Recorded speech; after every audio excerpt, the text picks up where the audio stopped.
Om Swastiastu.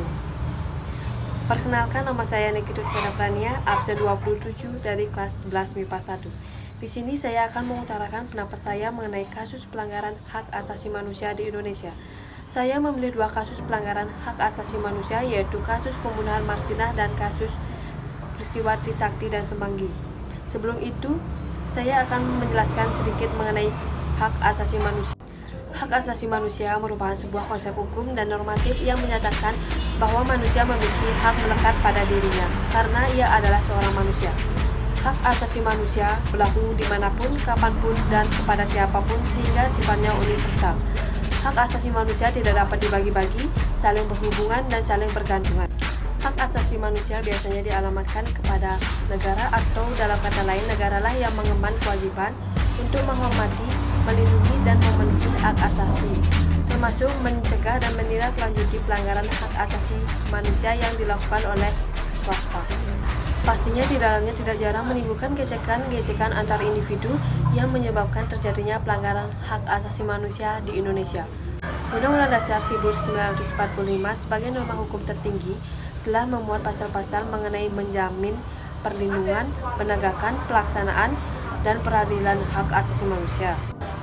Membahas mengenai kasus pelanggaran hak asasi manusia, pelanggaran hak asasi manusia sangat bertentangan dengan norma hukum yang berlaku di Indonesia. Akan tetapi masih banyak ditemukan kasus pelanggaran hak asasi manusia yang terjadi di Indonesia seperti kasus peristiwa Trisakti dan kasus pembunuhan Marsinah, dan masih banyak kasus lainnya yang terjadi di Indonesia.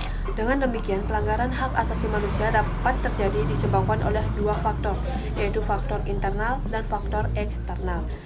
Di mana faktor internal terdiri dari sikap egois, rendahnya kesadaran hak asasi manusia, dan sikap tidak toleran.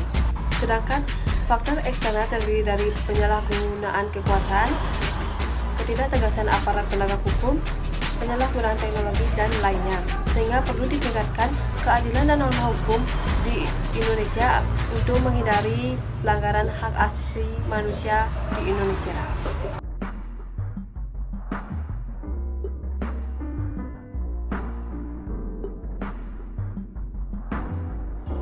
Selanjutnya saya akan berpendapat mengenai kasus yang pertama, yaitu kasus pembunuhan Marsinah. Sebelum itu, mari kita lihat cuplikan video ini.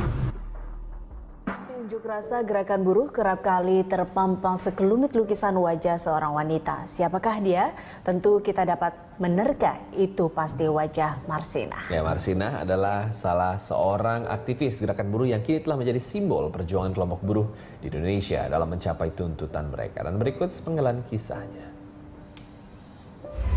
Salah seorang ikon perjuangan kelompok buruh atau pekerja dalam menuntut hak-haknya adalah seorang pekerja wanita bernama Marsinah.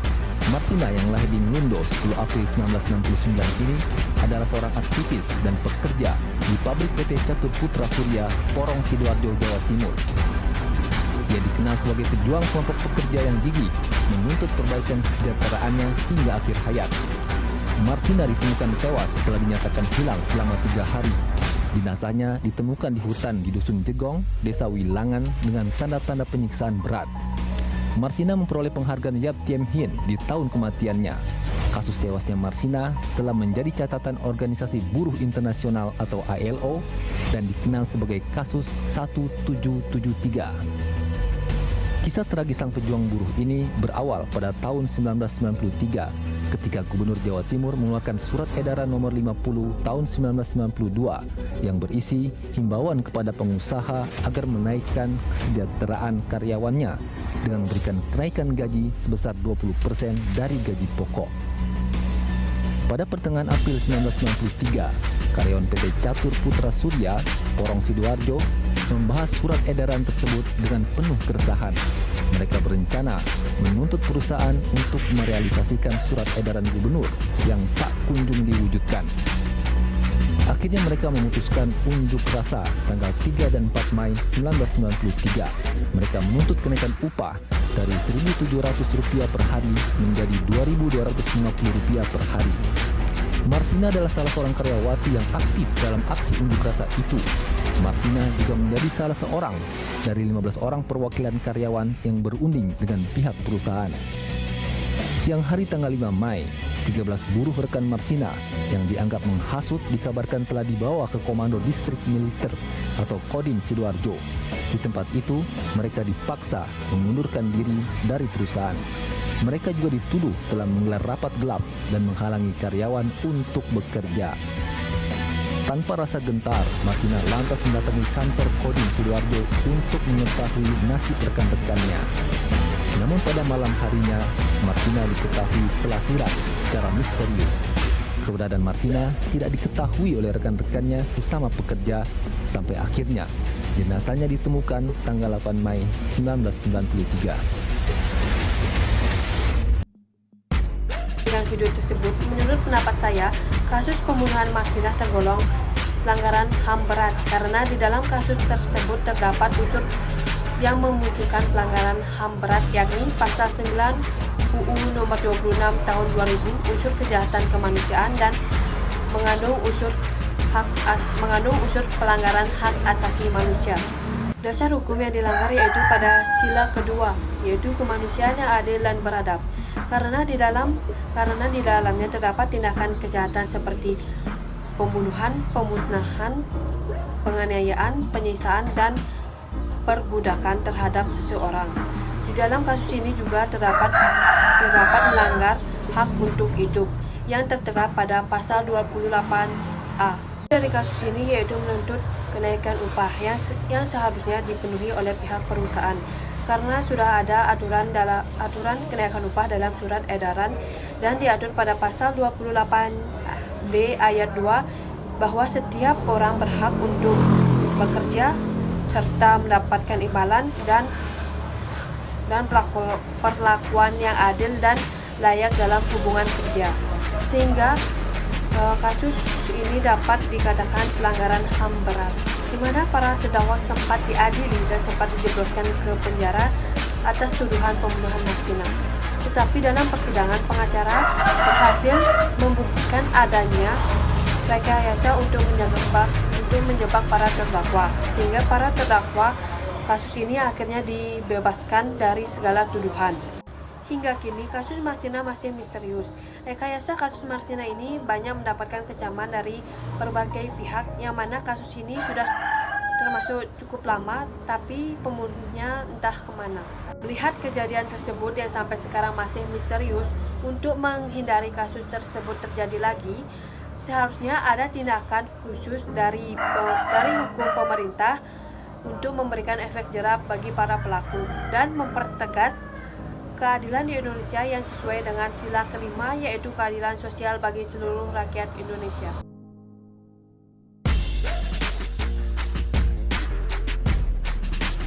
Kemudian kasus yang kedua yaitu ada kasus peristiwa Trisakti dan Semanggi.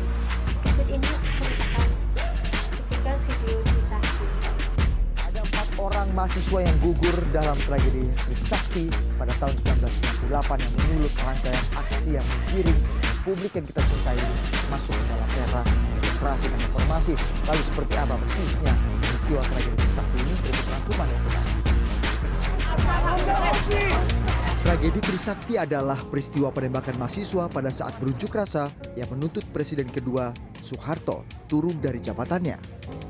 Gonjang-ganjing dunia politik dan terpuruknya kondisi ekonomi Indonesia pada tahun 1998 membuat mahasiswa dari berbagai kampus di Jakarta dan sekitarnya turun ke jalan. Mereka berdemonstrasi besar-besaran menuju gedung MPR DPR. Para mahasiswa melakukan aksi damai dari kampus Trisakti menuju gedung Nusantara, tapi perjalanan mereka terhalang oleh blokade polisi dan pasukan TNI. Setelah beberapa jam saling bertahan, bentrokan pun tak dapat dihindarkan. Aparat mulai menembakkan peluru ke arah mahasiswa yang membuat mereka kocar-kacir, menyebar, dan berlindung di segala penjuru. Sebagian lagi bersembunyi di Universitas Trisakti dan sebagian lagi mengalami kekerasan fisik yang dilakukan oleh aparat di ruas jalan utama ibu kota. Korban pun berjatuhan. Elang Mulia Lesmana, Heri Hartanto, Hafidin Royan, dan Hendrawan Singh adalah mahasiswa yang tewas akibat peluru tajam yang parah. Tragedi Trisakti menjadi gerbang awal era reformasi di Indonesia ketika gerakan masif kemudian muncul sebagai penanda jatuhnya rezim yang berkuasa selama 32 tahun. Saya memutuskan untuk menyatakan berhenti dari jabatan saya sebagai Presiden Republik Indonesia. Dan kini, 18 tahun kemudian, pengusutan dalang di balik tragedi Trisakti masih menimbulkan pertanyaan, bukan hanya bagi keluarga korban, tapi juga seluruh bangsa Indonesia yang menginginkan semua kasus pelanggaran hak asasi manusia di negeri yang tercinta ini dapat segera diusut secara tuntas. Gambo Nugroho.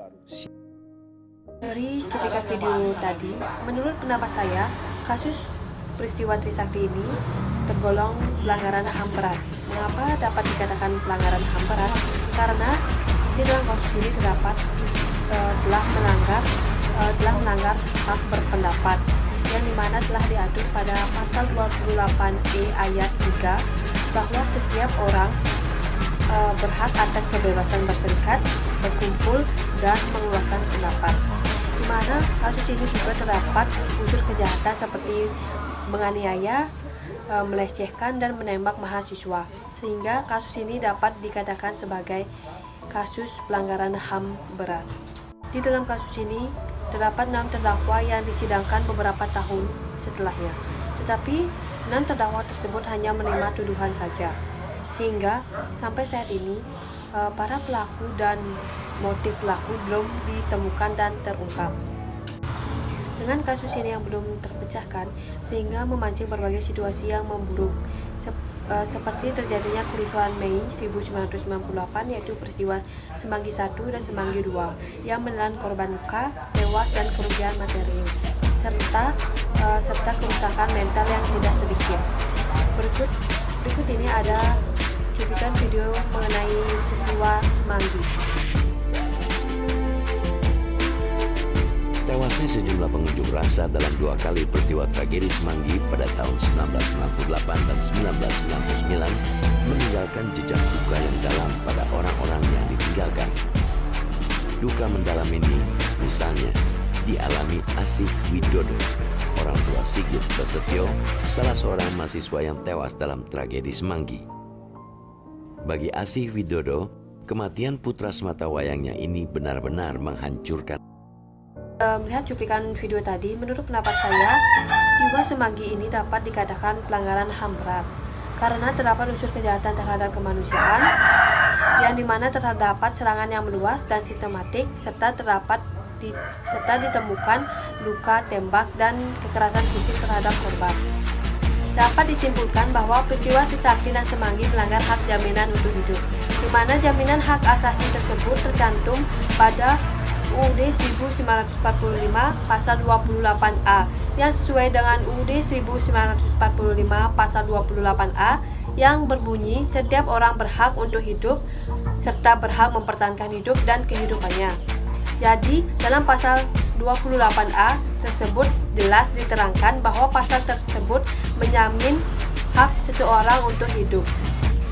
Tetapi Kejaksaan Agung tidak mau melanjutkan kasus ini ke tahap penyidikan meski sudah mendapatkan desakan dari Komnas HAM. Alasan penolakan tersebut karena Kejaksaan Agung menganggap kasus pelanggaran HAM tersebut minim bukti serta saksi mata. Tetapi menurut saya penolakan tersebut kurang tepat dan pemerintah terkesan ada penghindaran dari pelaksanaan wewenang penyidikan.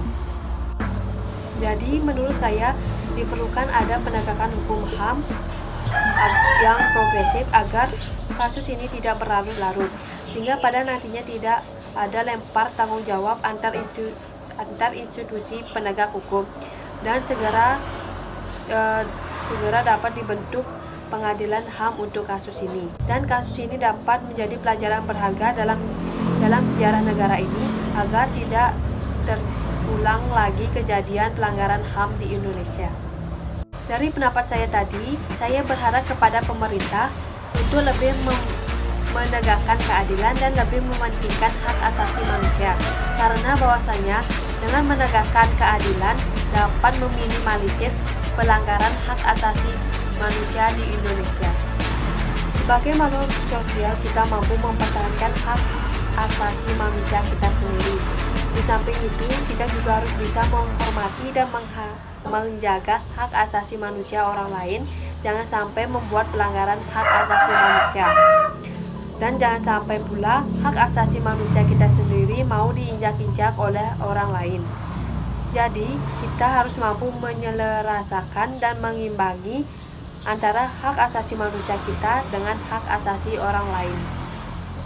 Sekian pendapat saya mengenai kasus pelanggaran HAM yang terjadi di Indonesia. Apabila ada kesalahan kata yang disengaja maupun tidak sengaja, saya mohon maaf. Akhir kata saya tutup dengan para mesanti. Om Santi Santi Santi Om.